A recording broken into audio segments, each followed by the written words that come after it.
হাজার বছর আগের মেহমুদ গজনবির আক্রমণ থেকে শুরু করে ১৭ বার ধ্বংসের ইতিহাস, তবুও অটুট এই মন্দির। এই মন্দির কেবল একটি উপাসনালয় নয়, এটি ভারতের ধর্ম, সংস্কৃতি ও অটুট বিশ্বাসের জীবন্ত প্রতীক। গুজরাটের আরব সাগরের তীরে অবস্থিত এই মন্দির ভগবান শিবের দ্বাদশ জ্যোতির্লিঙ্গের মধ্যে প্রথম হিসাবে পূজিত, যার ইতিহাস প্রমাণ করে সময়, আক্রমণ কিংবা ধ্বংস কোনো কিছুই বিশ্বাসকে মুছে ফেলতে পারে না। আমার আজকের পর্বে তোমাদেরকে নিয়ে যাব গুজরাটে অবস্থিত ভগবান শিবের দ্বাদশ জ্যোতির্লিঙ্গের মধ্যে অন্যতম সৌরাষ্ট্রের সোমনাথ মন্দিরে। সোমনাথ যদি তোমরা ট্রেন পথে আসতে চাও তবে তোমাদেরকে যে কোনো জায়গা থেকে আসতে হবে ভেরাভেল স্টেশনে। এখান থেকে সোমনাথের দূরত্ব 7 কিলোমিটার। আমরা উজ্জয়িনী থেকে ভেরাভেলে এসেছিলাম। তোমরা যদি হাওড়া থেকে আসতে চাও তোমাদেরকে তাহলে গুজরাটের আহমেদাবাদ অন্য কোনো জেলার স্টেশনে এসে তারপর সেখান থেকে ট্রেন ধরে ভেরাভেলে আসতে হবে।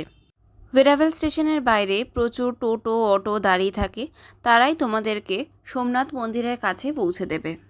সোমনাথ মন্দিরের কাছাকাছি প্রচুর ধর্মশালা এবং হোটেল তোমরা পেয়ে যাবে থাকার জন্য। আমরা যে হোটেলটিতে ছিলাম সেই হোটেলটির নাম হোটেল বিনায়ক। এই হোটেল থেকে সোমনাথ মন্দির 5 মিনিটের হাঁটা পথ ছিল। আমরা যেহেতু একদম সিজন টাইমে গিয়েছিলাম তাই আমাদের রুমও আগে থেকে বুক ছিল না, যেহেতু তাই আমাদের রুম রেন্ট পড়েছিল ৯,৫০০ টাকা ফর 2 ডেজ। এমনি সময় গেলে হয়তো এই রুমগুলো তোমরা ১২০০ থেকে ১৩০০-র মধ্যে পেয়ে যাবে। ডেসক্রিপশন বক্সে আমি হোটেলের ফোন নাম্বারটা তোমাদের জন্য দিয়ে রাখবো। সোমনাথে আমরা পৌঁছেছিলাম বিকেল ৫:৩০ নাগাদ এবং এখানে পৌঁছে একটু ফ্রেশ হয়ে তারপরে আমরা চলে গিয়েছিলাম বাবাকে দর্শন করার জন্য। এটি সোমনাথের পুরনো মন্দির, যেটি সোমনাথ মন্দির ধ্বংসের পর মহারানী অহল্যাবাই হোলকার পুনর্নির্মাণ করিয়েছিলেন। মহারানী অহল্যাবাই হোলকার সোমনাথ সহ 12টি জ্যোতির্লিঙ্গেরই সংস্কার করিয়েছিলেন বলে শোনা যায়। চলো এবার মন্দিরটা ঘুরতে ঘুরতে মন্দিরের ইতিহাস সম্পর্কে একটু জেনে নেওয়া যাক। স্কন্দ পুরাণে এই জায়গার একাধিক নামকরণের বিবরণ পাওয়া যায়। রাজা দক্ষের অভিশাপ থেকে বাঁচার জন্য চন্দ্রদেব শিবের তপস্যা শুরু করেন এই স্থানে, যাতে তিনি কুষ্ঠ নামক ভয়ানক রোগের অভিশাপ থেকে মুক্ত হতে পারেন। তাই এর নাম প্রভাস। প্রভাস কথাটি এসেছে প্রভা থেকে, যার অর্থ হলো আলো। তাই দৈবী মহিমা ও নাম মাহাত্ম্য দুই দিক থেকেই এই তীর্থ উজ্জ্বল। মহাভারতের সময় একে অর্কক তীর্থ, ভাস্কর তীর্থ, প্রভাস তীর্থ, সোম তীর্থ ও অনর্তসার নামে ডাকা হতো। স্কন্দপুরাণে একে সরস্বতী তীর্থ, শিব পত্তন ইত্যাদি নামে উল্লেখ করা হয়। জৈন ধর্মগ্রন্থে চন্দ্র প্রভাস পত্তন নামটি পাওয়া যায়। প্রাচীন গুজরাটি সাহিত্যে প্রভাসকে প্রভাস দেব পত্তন, প্রাচীন পত্তন ইত্যাদি এবং মোগল যুগে একে মত্তন দেব বলে উল্লেখ করা হয়েছে।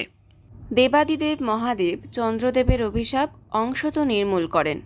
এই কারণে চন্দ্রদেব সোমনাথ নামে মহাদেবের এই স্থানে স্বর্ণ দিয়ে নির্মিত করেন তার মন্দির। পরবর্তীতে ত্রেতা যুগে রাক্ষসরাজ রাবণ রূপ দিয়ে মহাদেবের এই মন্দির পুনর্নির্মাণ করেন এবং ভগবান শ্রীকৃষ্ণ দ্বাপর যুগে চন্দন কাঠ দিয়ে এই মন্দিরের পুনর্নির্মাণ করেন বলে শোনা যায়।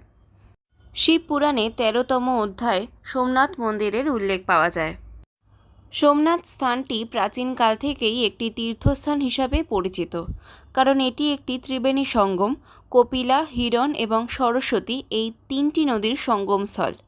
গুর্জর প্রতিহার রাজা দ্বিতীয় নাগভট্ট লিপিবদ্ধ করেছেন যে তিনি সৌরাষ্ট্রের তীর্থস্থান পরিদর্শন করেছেন, যার মধ্যে রয়েছে সোমেশ্বর, যা মন্দিরের বিকল্প নাম। 1026 সালে ভীমের রাজত্বকালে গজনির তুর্কি মুসলিম শাসক মেহমুদ সোমনাথ মন্দির আক্রমণ করে এবং লুটপাট করেন এবং জ্যোতির্লিঙ্গটি ভেঙে ফেলেন। তিনি 20 মিলিয়ন দিনার লুট করে নিয়ে যান। 1169 সালে একটি শিলালিপি অনুসারে কুমার পাল চমৎকার পাথর দিয়ে সোমনাথ মন্দির পুনর্নির্মাণ করেন এবং রত্নখচিত করে দেন। 1299 সালে গুজরাট আক্রমণের সময় উলুঘ খানের নেতৃত্বে আলাউদ্দিন খিলজি সেনাবাহিনী বাঘেলা রাজা কর্ণকে পরাজিত করে এবং সোমনাথ মন্দির পুনরায় লুণ্ঠন করেন।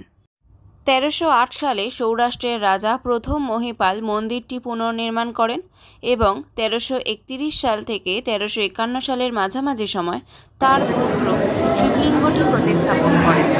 1395 সালে দিল্লির সালতানাতের অধীনে গুজরাটের শেষ গভর্নর এবং পরে গুজরাট সালতানাতের প্রতিষ্ঠাতা জাফর খান তৃতীয়বারের মতো এই মন্দিরটি ধ্বংস করেন। এইভাবে বারংবার মোট 17 বার এই মন্দির ভাঙায় এবং পুনরায় গড়ে ওঠে। পরবর্তীকালে মহারানী অহল্যাবাই হোলকার দ্বারা এই পুরনো মন্দিরটি প্রতিষ্ঠিত করা হয়। আগে এই মন্দিরেও স্পর্শ দর্শন করতে দেওয়া হতো না, তবে আগের বছর থেকে এই মন্দিরে স্পর্শ দর্শন করা চালু হয়েছে। সোমনাথ নতুন মন্দিরে কিন্তু স্পর্শ দর্শন করতে দেওয়া হয় না, তবে এই মন্দিরে তোমরা চাইলে এসে পুজোও দিতে পারো। সোমনাথ মন্দিরে ক্যামেরা বা ফোন এগুলো কোনোটাই অ্যালাউ নয়। মন্দিরের বাইরে ক্যামেরা বা ফোন রেখে যেতে হয়, সেগুলি সবে আমি তোমাদেরকে দেখাবো।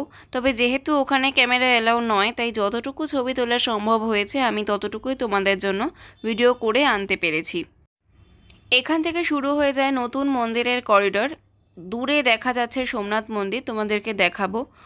মন্দিরের বাইরে অনেকগুলি কাউন্টার আছে যেখানে তোমরা ফোন জমা করে রেখে মন্দিরের ভেতরে প্রবেশ করতে পারো। ওই যে দেখা যাচ্ছে সোমনাথ মন্দিরের চূড়া। মন্দিরের কাছে যেখান থেকে ওশান ভিউ গেট রয়েছে তার পাশে একটি লক্ষ্মীনারায়ণ মন্দির রয়েছে, সেখান থেকেও চাইলে তোমরা ঘুরতে পারো। এবার আমরা যাচ্ছি ওশান ভিউ, মানে সোমনাথে যে সমুদ্রের পাড় রয়েছে সেইখানে। এখানে কিন্তু সমুদ্রের পাড়ের কাছাকাছি প্রচুর দোকান বসে, তোমরা চাইলে এখান থেকেও শপিং করে নিতে পারো। সোমনাথের যে ওশান ভিউ সমুদ্রের পাড় যেটা রয়েছে সেখানে ঢুকতে গেলে কিন্তু তোমাদের 5 টাকার টিকিট কাটতে হবে, তারপরে ভেতরে প্রবেশ করতে পারবে। আর এখান থেকে কিন্তু খুব সুন্দরভাবে তোমরা সোমনাথ মন্দিরের ছবি তুলতে পারবে একদম সমুদ্রের পাশে। আমরা এখন সমুদ্রের হাওয়া খেতে খেতে সোমনাথ মন্দিরের দিকে এগিয়ে চলেছি। সোমনাথ মন্দিরের ভেতরে ভগবানের প্রসাদ কিনতে পাওয়া যায়, তোমরা চাইলে সেখান থেকে প্রসাদ কিনতে পারো।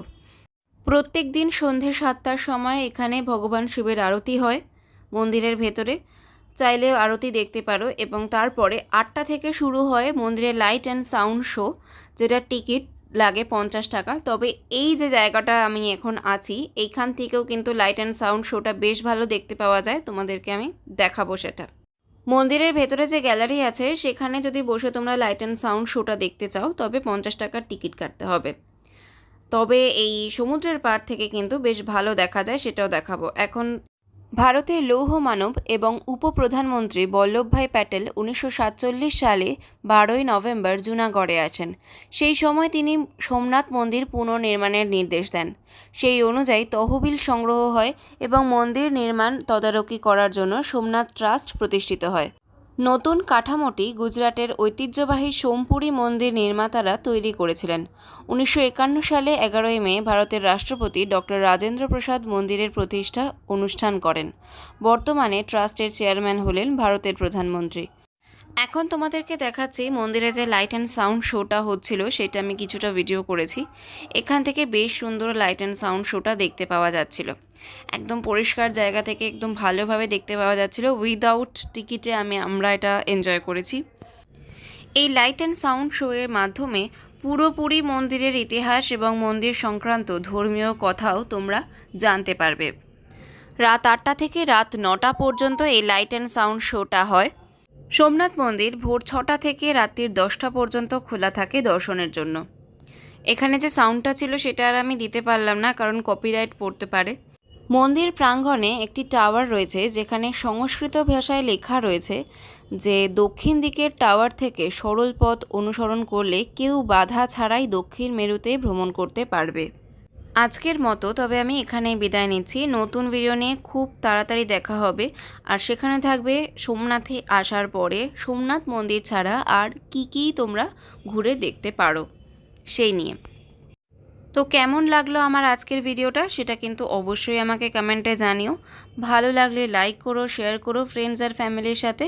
আর চ্যানেলে নতুন বন্ধু হয়ে থাকলে প্লিজ চ্যানেলটিকে সাবস্ক্রাইব করে পাশে থাকা বেল আইকনটা অন করে দিও, যাতে যখনই কোনো ভিডিও আমি শেয়ার করি তোমাদের কাছে তার নোটিফিকেশন পৌঁছে যায়। আজকের মতো এখানেই বিদায় নিচ্ছি। সবাই ভালো থেকো, সুস্থ থেকো, টাটা।